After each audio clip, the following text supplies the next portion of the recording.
The most valuable gift you have to offer is yourself. That's the fourth of 5 laws of stratospheric success from The Go-Giver, written by Bob Burg and John David Mann. It's the law of authenticity. I'll say it one more time. The most valuable gift you have to offer is yourself.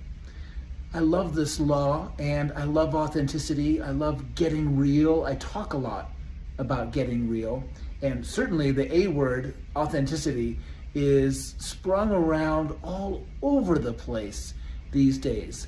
I don't think the word was so big when this book was first written, and I think the book had a lot to do with propelling this word forward in our lexicon. But what is authenticity? Authenticity to me, as I say, simply means to get real, to show up as we truly are, to show up who we truly are, and to drop our guard, drop the mask, if you will, and be ourselves.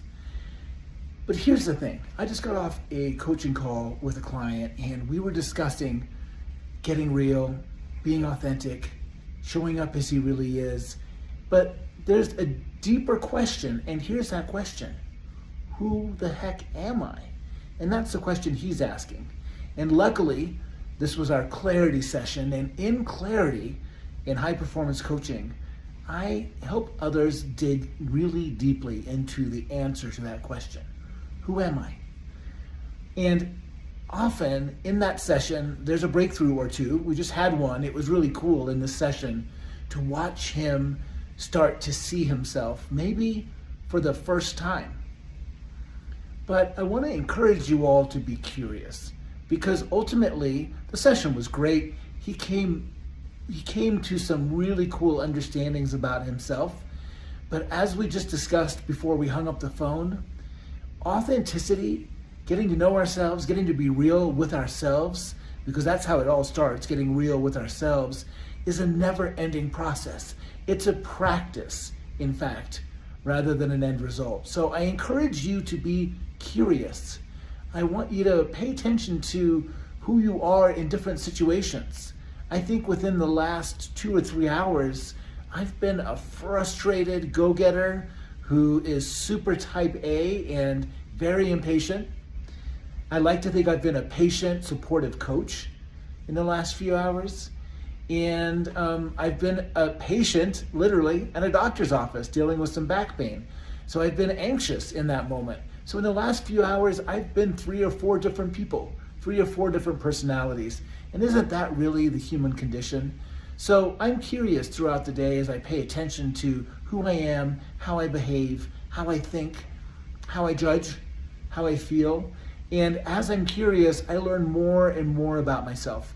And I learn about areas maybe I want to control. Maybe I want some areas to be set free. Maybe some areas I want to increase, some personality traits I want to increase about myself, and certainly lots that I always want to improve. So I encourage you to think and be curious about who you are in each moment throughout the day. And as you do that and perhaps journal and pay attention, you will learn so much about yourself. And that's all mostly surface stuff.